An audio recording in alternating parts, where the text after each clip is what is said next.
Hello everyone. कल हमने railway engineering में कैसे कैलकुलेट करते हैं degree of curve, radius of curve, ये सारी चीज़ें हमने कल डिटेल में देख लिया था।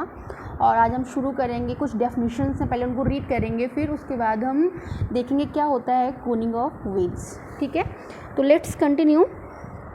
Koenig of wheels.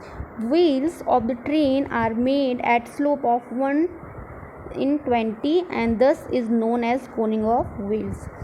क्या होता है, जब रियल में हम ट्रेन की जो व्हील होती है सामने से देखते हैं तो हमको सर्कुलर दिखता है, बट वो रियल में सर्कुलर नहीं होता। वो क्या होता है, एक अगर आप उसको सिविल इंजीनियर की नज़र से देखेंगे तो आपको वो दिखाई पड़ेगा कैसा, कुछ कॉनिकल दिखता है। ठीक है, लाइक दिस, इस शेप में दिखता है। जब इसको हम आगे बढ़ाएंगे तो ये कॉनिकल शेप में दिखाई पड़ेगा।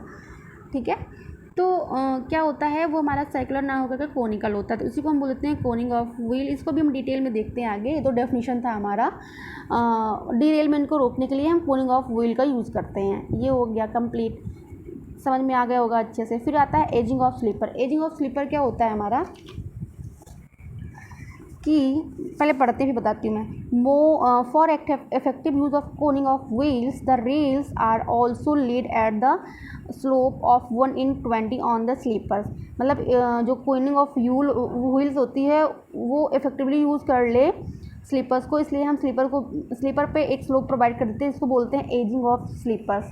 क्या, अगर हमारी जो ट्रेन का वो है पहिया है, अगर वो कोनिकल है और अगर हम स्ट्रेट स्लीपर प्रोवाइड करते हैं तो कैसे वो वर्क करेगा, तो वर्क नहीं करेगा। इसलिए हमको क्या करना पड़ता है, पहले हमारी स्लीपर ऐसे होती है, ठीक, फिर उसमें हम एक स्लोप प्रोवाइड कर देते हैं लाइक दिस, और यहाँ पर हम रेल्स लगा देते हैं। ठीक, इसी को हम बोल देते हैं एजिंग ऑफ स्लीपर्स, जिससे कि जो कोनिकल हमारी व्हील है वो इजीली इस पर मूव कर सके। ठीक है, तो ये हो गया हमारा एजिंग ऑफ स्लीपर। तो अब हम डिटेल में देखेंगे क्या होता है कोनिंग ऑफ व्हील। ठीक है, क्या होता है कोनिंग ऑफ व्हील। सबसे पहले आपने ये देखा होगा कि जो हमारा स्लीपर है, मीन्स ये हमारा स्लीपर होता है ना, लाइक दिस, ये हमारा सिंपल एक स्लीपर है और यहाँ पर हमारा ऐसे रेल फिक्स होता है। ठीक है, लाइक दिस। ये बात हो गई स्लीपर और रेल का क्या कॉम्बिनेशन है।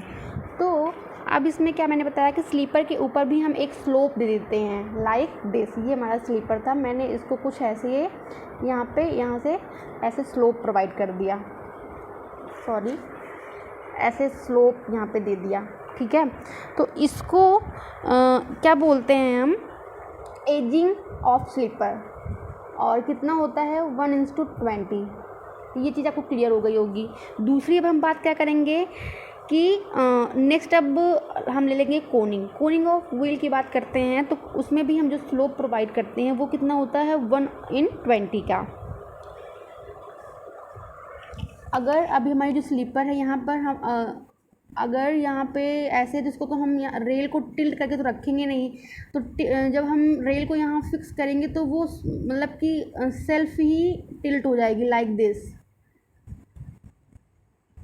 तो यहाँ पे ऐसे हमारी कुछ कोनिंग हो जाएगी। जब यहाँ पे व्हील आएगी तो थोड़ा कोनिकल शेप में आपको दिखाई पड़ेगी। अब एक ये हमारा क्लियर हो गया, एक हमारा ये क्लियर हो गया। दूसरा अब हम देखते हैं कोनिंग ऑफ व्हील। ठीक है, वेट,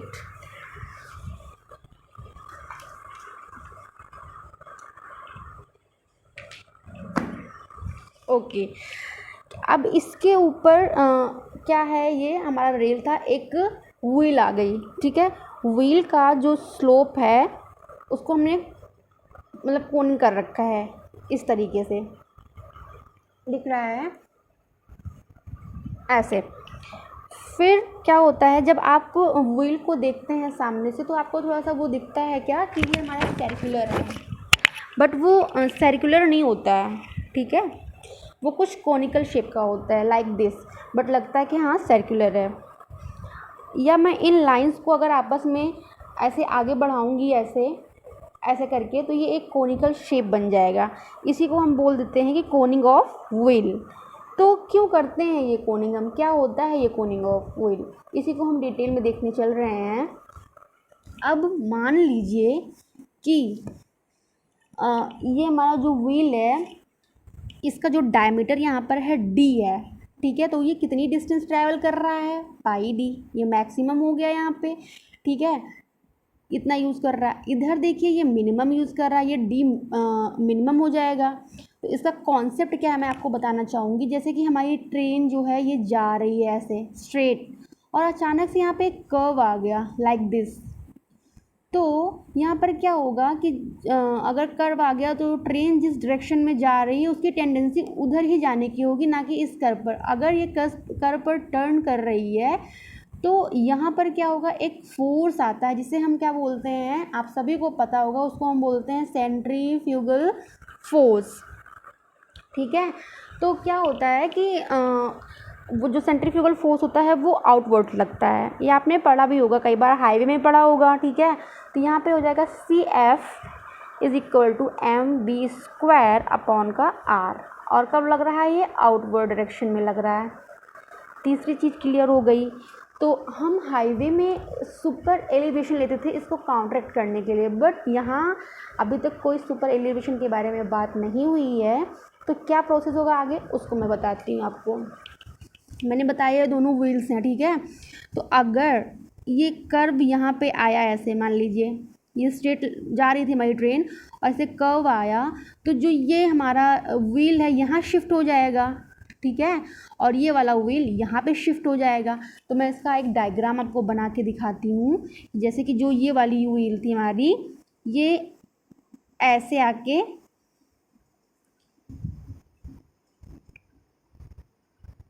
यहाँ पे हो गई शिफ्ट, और ये वाली आके शिफ्ट हो गई यहाँ पे। अगर वो कर्व पे जा रहा है स्ट्रेट लाइन से तो सम व्हाट लाइक दिस,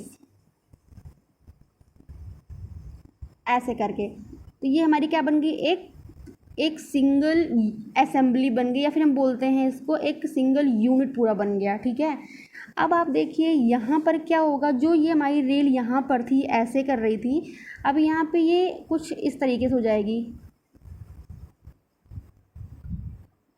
मीन्स यहाँ पे ये मैक्सिमम डाया यूज़ कर पा रही है, और यहाँ पर जो हमारी लगी थी रेल वो यूज़ कर पा रही है minimum dia. It means what, कितना डिस्टेंस कवर कर रही है यहाँ पर, इसको हम डी मिनिमम ले लेते हैं, इसको हम डी मैक्सिमम ले लेते हैं, ठीक है। तो क्या होगा कि डिस्टेंस कितना ट्रैवल करेगा ये, तो यहाँ पे हो जाएगा पाई डी मिनिमम, यहाँ हो जाएगा पाई डी मैक्सिमम। इतना आपको समझ में आ गया होगा, ठीक है। ये इतना आपको समझ में आया। मैंने क्या बताया कि अगर कर्व आया तो ये वाला जो व्हील है इधर आके शिफ्ट हो गया, और ये वाला आके यहाँ पे शिफ्ट हो गया, ये वाला व्हील आके यहाँ पे शिफ्ट हो गया। तो इसका डायमीटर जो होगा, ज़्यादा डायमीटर यूज़ करेगा ये वाला रेल, और कम डायमीटर यूज़ करेगा ये वाला रेल, ठीक। इसमें क्या होगा कि अगर ये पूरी हमारी एक सिंगल यूनिट है, और तो क्या ये दोनों जो व्हील हैं अलग अलग ट्रैवल कर सकती हैं? ऐसा नहीं पॉसिबल है ना कि दोनों आपस में अटैच हैं और ये अलग डिस्टेंस कवर कर रही है और ये अलग डिस्टेंस कवर कर रही है। ज़्यादा या कम का कॉन्सेप्ट यहाँ पर नहीं होगा, जो करेंगी दोनों इक्वली करेंगी, ठीक। अगर किसी रीजन से ये इधर शिफ्ट हो जा रहा है तो इसका मैक्सिमम डाया और इसका मिनिमम डाया यूज़ होने लगेगा, मैंने आपको बताया अभी, ठीक है। तो बिकॉज ये एक पूरी यूनिट अटैचमेंट है एक दूसरे से, तो प्रैक्टिकली पॉसिबल नहीं है ऐसा कि दोनों व्हील अलग अलग डिस्टेंस ट्रैवल करें। तो इसलिए क्या होगा, यहाँ पर एक स्लिपेज हो जाता है, एंड वो अगेन जो व्हील है अगेन अपने स्थान पर आ जाएगा, मतलब कि जो सेंटर पोजीशन पर फिर से अपनी लोकेशन पे आ जाएगा इस कोनिंग की वजह से। तो इसी को हम बोल देते हैं कि कोनिंग, या फिर एक्सीडेंटली से जो फिनोमेना है और या डीरेलमेंट जो हमारा होता है उसको प्रिवेंट करने के लिए हम यूज़ करते हैं कोनिंग का। तो ये हमारा कॉन्सेप्ट हो गया कोनिंग का। आई होप आपको समझ में आया होगा। ये समझाने की तो मैंने कोशिश की, अब पता नहीं आपको समझ में आया कि नहीं, आना तो चाहिए वैसे। अब हम देखते हैं एक नया चैप्टर। वो क्या है, स्लीपर्स एंड ट्रैक फास्टनर्स, ठीक है। तो स्लीपर्स तो मैंने आपको फर्स्ट चैप्टर में ही बता रखा था, उसकी डेफिनेशंस वगैरह। और अब क्या होता है ट्रैक फास्टनर्स। ट्रैक फास्टनर्स वो जैसे कि हम रेलवे ट्रैक बनाते हैं तो वहाँ पे स्पाइक्स होते हैं और फिश प्लेट्स होती हैं, बोल्ट्स होते हैं, बियरिंग प्लेट्स, इन सबको हम क्या बोलते हैं, track fastener. These all things comes under the track fasteners. तो एक बार डिफिनेशन हम पढ़ लेंगे जिससे हमारा रिवीजन हो जाएगा स्लीपर्स का। Sleepers are the member which support the rail and are laid transfer to it. Fine. They act as elastic member for providing longitudinal and lateral stability to the track.